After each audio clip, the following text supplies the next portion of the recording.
drum and bass and music and everything to do with music has always been such a big part of me, and I was always a bit of a metalhead type person, came from like rock. I just kind of found electronic music through people like Pendulum. I kind of found Players records from there. You know, once it gets in your skin, you know, it never leaves you. Hi, this is Muzzy and you're watching UKF.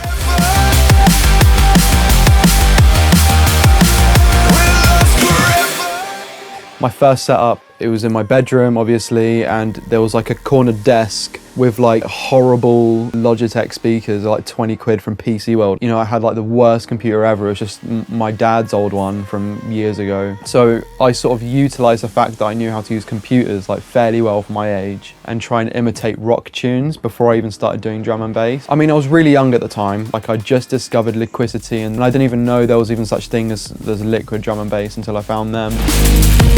So I tried to make some and I was really into making it. They were terrible. If anyone was not going to be a music producer on earth, it would have been me. But then I made this sort of dubstep tune as a joke with my friends. We were literally just upstairs in my room and we were just having a laugh. We were like 14 at the time, I think. And yeah, it was like just in a few hours, we just threw a few sounds together and came up with X No Way Out.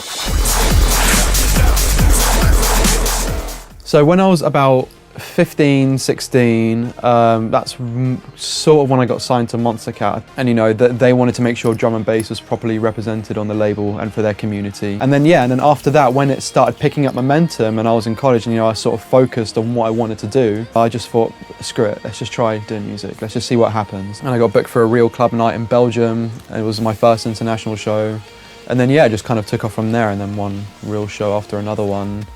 Well, I say real show, I meant like, you know, like legal. So.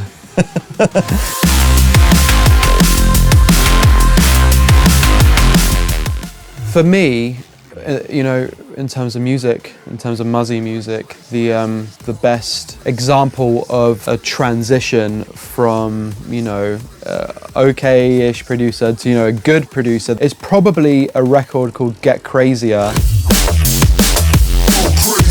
which was the VIP of Get Crazy, because that track was the first track that I put out after taking a year hiatus, however you say it, to work on my music. It's still the first record that I can say where I actually knew what I was doing when I was producing it. I think I'm always changing up my sound. I never ever wanted to just make straight up drum and bass in one particular style or subgenre. One of my biggest records, Insignia, is not just a drum and bass tune. It's like a trap record with orchestral influences.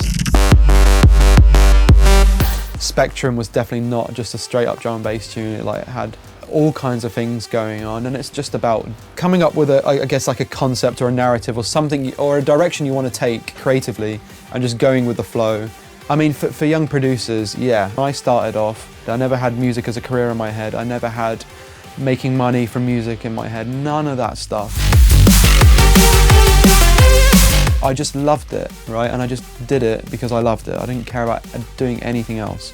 You have to love the music first and foremost before you dive in, because you'll be so driven and focused to just work on your music and what you enjoy, and your music will sound better as a result, and therefore you're more likely to get a career out of doing it if it wasn't for actually putting the effort out and being an awkward 16-year-old and going to a warehouse party and somewhere that I'm completely out of my comfort zone, and you know, lying to my parents about where I was and just doing it, right? You just have to throw yourself in the deep end and go the extra mile. Like, I guess that's the main thing, is if you know you're putting in as much effort as you can, then at least you'll be able to sleep at night.